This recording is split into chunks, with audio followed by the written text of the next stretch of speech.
Unfortunately, because of the absolutely terrible, constant music, New Year's Kiss is borderline unwatchable.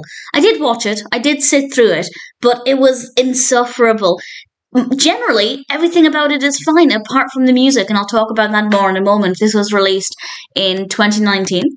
It's directed by David Langlois, and I apologise if I've mispronounced that. And it's written by Brian Marchetti and Jack Marchetti, and it stars Erin Karpluk and Robin Dunne. And I was quite excited. I like Robin Dunne. I've seen him in quite a few films. And I will say, acting is fine. Characters are fine. Narrative is bland, but it works well enough. And I'll talk more about the narrative in a moment. But the music is impossible. Not only is it too loud, there are times, not every time, but there are some times when I was kind of straining to hear the dialogue. The music is far too loud, but it is constant. And that's not an exaggeration. Every now and then it will stop for about 2, maybe 3 seconds, and I thought, okay, it's over. We can enjoy the film now. And then it would start up again. It is throughout the entire film. It is the same sound over and over again. I mean, it probably isn't exactly the same sound, but it sounds like it is. And it's just insufferable. The music itself would be okay if it was quieter and in smaller doses. But unfortunately, I'm sure this isn't what happened, but it just seems like somebody was handed the film without the music. They found a track that was 1.5 hours and just threw it over the top and hoped for the best. It is insufferable and constant. So unfortunately, that makes it almost unwatchable, and I can't recommend it because it's a really unpleasant, uncomfortable experience.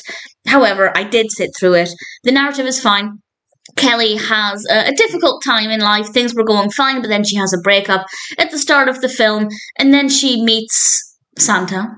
It makes sense within the context of the film, and he hands her a note, and the note mentions that George Bailey figured it out. So she can too, but the clock is ticking. George Bailey, of course, of It's a Wonderful Life.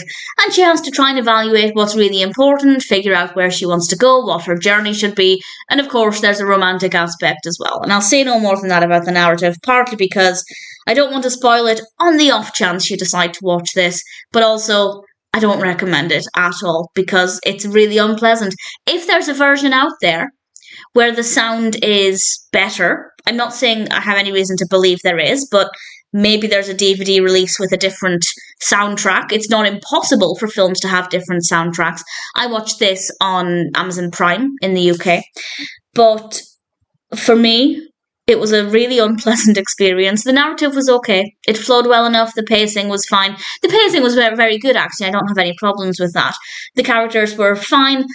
Performances were very good. There's a nice amount of Christmas in it, so it ticks enough boxes that I would otherwise be happy enough to recommend it. May not be amazing, but it's otherwise seeming like it would be a pleasant experience. But unfortunately, the music is diabolical. Not only is it too loud, but it never stops. Well, as I said, it occasionally stops for 2 or 3 seconds, and we're kind of lulled into a false sense of security, and then it starts back up again. So, not great. Can't recommend this because it's a really unpleasant experience. New Year's Kiss is a decent story, good performances, decent enough characters, and a nice amount of festivities. But unfortunately, it's not nice to listen to, so I don't recommend it.